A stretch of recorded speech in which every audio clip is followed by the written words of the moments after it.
Hi friends, அஸ்ஸலாமு அலைக்கும். Welcome to my channel. இன்றைக்கி நம்ம சேனலில் டேஸ்டியான ஈஸியாட்டு செய்யக்கூடிய ஒரு ஸ்வீட் ரெசிபி தான் பார்க்க போகிறோம். ரேசன் பருப்பை வச்சு நம்ம இந்த ஸ்வீட் பண்ண போகிறோம். ரொம்பவுமே டேஸ்டியாக இருக்கும். ஈவினிங் டைம் ஸ்நாக்ஸுக்கு சூப்பரான ஒரு ரெசிபி இது. வாங்க எப்படி பண்ணலான்னு பார்க்கலாம்.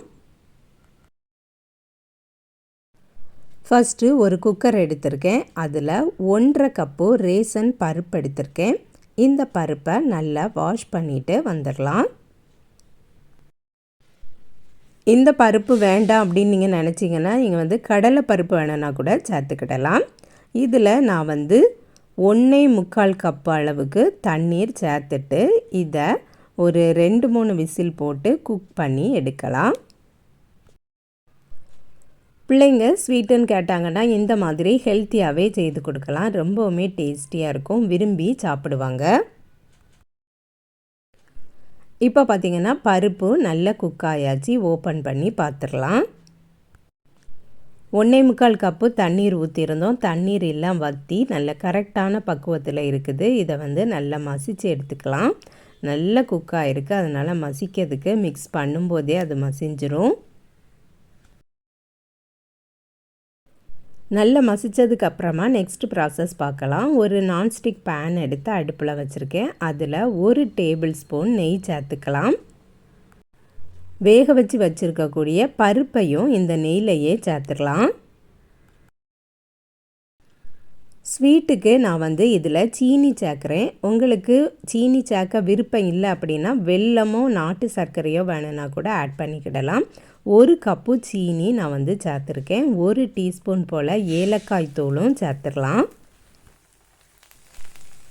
சீனி சேர்த்துருக்கிறதுனால இது இப்போ நல்லா மெல்ட் ஆகும். மெல்ட் ஆகி கொஞ்சம் லிக்யூடாகவே வரும். நல்லா திக்கானதுக்கு அப்புறம் தான் நம்ம அடுப்பை ஆஃப் பண்ணணும். சீனி மெல்ட் ஆனதும் நம்ம ஸ்வீட் செக் பண்ணி பார்க்கலாம். தேவைப்பட்டால் எக்ஸ்ட்ரா சீனி வேணும்னா ஆட் பண்ணிக்கிடுங்க. பருப்புனால் வெளியில் தெரிக்கும், கையில் பற்றாமல் இருக்கிறதுக்காக வேண்டி இடையில மூடி வச்சுக்கிடுங்க. நம்ம சேனலில் நிறைய ஸ்வீட் ரெசிபி, ஸ்நாக்ஸ் ரெசிபீஸ்லாம் இருக்குது. ப்ளேலிஸ்ட்டில் இருக்கும், செக் பண்ணி பாருங்கள். என்னுடைய வீடியோஸ்லாம் பிடிச்சிருந்தனா வீடியோவுக்கு ஒரு லைக் பண்ணிடுங்க. சப்ஸ்கிரைப் பண்ணாமல் பார்த்துட்ருக்கீங்கன்னா சப்ஸ்கிரைபும் பண்ணிடுங்க.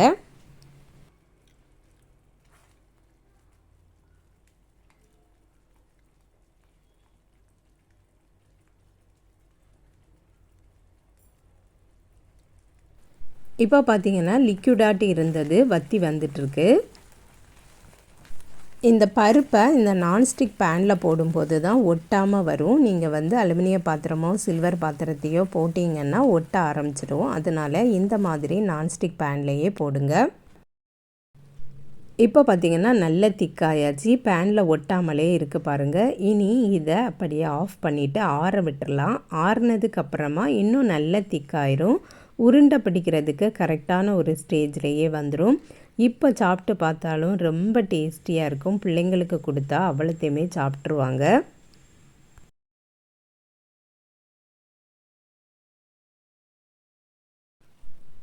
நல்லா ஆறியாச்சு. இப்போ ஓப்பன் பண்ணி பார்த்துடலாம். பார்த்திங்கனாலே தெரியும் நல்லா திக்காயிட்டு ஒரு சைடில் இருந்தது எல்லாத்தையுமே பிள்ளைங்க எடுத்து சாப்பிட்டுட்டாங்க. பாருங்கள், பாதி சைடு காணவே இல்லை. ஸ்நாக்ஸ் இல்லாத டைமில் இந்த மாதிரி செய்துட்டு நம்ம பொரிக்காமல், மாவில் முக்கி பொரிக்காமல் உருண்டை பிடிச்சி லட்டு மாதிரி கூட பிள்ளைங்களுக்கு கொடுத்துடலாம். கையில் ஒட்டாமல் வருது பாருங்கள். நான் எண்ணெயோ நெய்யோ எதுவுமே அப்ளை பண்ணலை, ஆனாலும் ஒட்டாமலே வந்திருக்கு. நல்ல திக்காட்டி இருக்கிறதுனால லட்டு மாதிரி சூப்பராக உருண்டை பிடிக்கிறதுக்கு வரும். மீடியம் சைஸுக்கு உருண்டை பிடிச்சி எடுத்துக்கலாம். இந்த ஸ்வீட் ரெசிபியோட நேம் பார்த்திங்கன்னா சுசியம் அப்படின்னு சொல்லுவாங்க. ஒவ்வொரு ஊரில் இதுக்கு ஒவ்வொரு பேர் இருக்குது. சுழியம் அப்படின்னும் சொல்லுவாங்க, துசியம் அப்படின்னு சொல்லுவாங்க. நாங்கள் துசியம் அப்படின்னு தான் சொல்லுவோம்.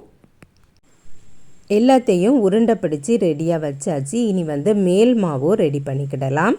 நான் அதுக்கு 1.5 கப்பு மைதா மாவு எடுத்திருக்கேன். 1/4 கப்பு அரிசி மாவு எடுத்திருக்கேன், அதாவது இடியாப்ப மாவு. கொஞ்சமாக உப்பு சேர்த்துக்கிடலாம். 1 டீஸ்பூன் நெய்யும் சேர்த்துருக்கேன். இனி இதை நல்லா மிக்ஸ் பண்ணிக்கிடலாம். நான் வந்து இதில் சோடா உப்பு எதுவுமே சேர்க்கலை. இனி வந்து தண்ணீரை ஊற்றிடலாம். தண்ணீரை ஊற்றிட்டு ஒரு திக்கான பேட்டருக்கு கொண்டுட்டு வரணும்.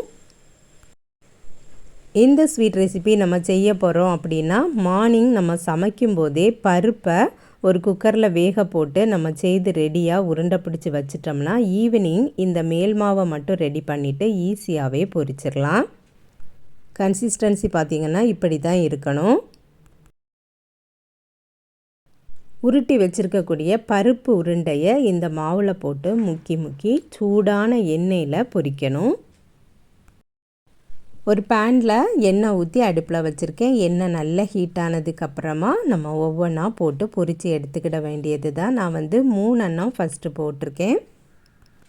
இது வந்து சீக்கிரமாகவே குக் ஆயிரும். ஏன்னா உள்ளே இருக்கக்கூடிய பருப்பு வந்து ஏற்கனவே குக்காகி தான் இருக்குது. வெளியில் இருக்கக்கூடிய மாவு மட்டும்தான் குக் ஆகணும். அதனால் கலர் சேஞ்ச் ஆனதுமே நம்ம வந்து வெளியில் எடுத்துடலாம். மேலே நல்லா பொரிஞ்சதுக்கப்புறமா திருப்பி போட்டுடலாம். பச்சரிசி மாவும் சேர்த்துருக்கிறதுனால இது வந்து நல்ல கிறிஸ்பி ஆட்டே இருக்கும். இந்த துசியம் பொதுவாட்டு சிறுபயிரை வேக வச்சு தான் பண்ணுவாங்க. நான் வந்து இன்றைக்கி பருப்பை வேக வச்சு பண்ணியிருக்கேன். பருப்பு உருண்டைகள் எல்லாம் பொரித்ததுக்கு அப்புறமா இந்த மேல் மாவு பேலன்ஸாக இருக்குது அப்படின்னா நீங்கள் வந்து ஏத்தம் பழத்தை கட் பண்ணி இந்த மாவில் போட்டு அப்ளை பண்ணிவிட்டு பொரிக்கலாம்.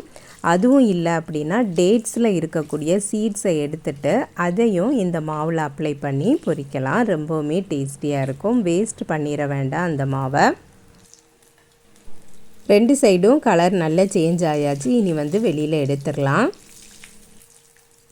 இந்த ரெசிபி பார்த்திங்கன்னா எண்ணெயும் குடிக்காது.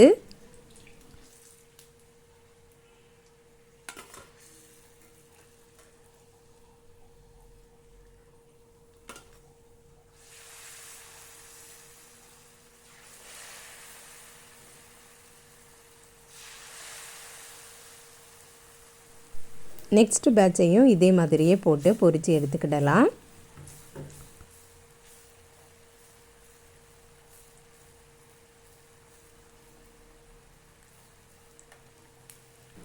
ஒன்றரை கப்பு பருப்பு சேர்த்துருந்தோம். அதுக்கு 19 துசியம் எனக்கு கிடச்சிருக்கு. உங்கள் ஊர்லலாம் இந்த ரெசிபிக்கு என்ன பேர் அப்படின்ட்டு கமெண்டில் சொல்லுங்கள்.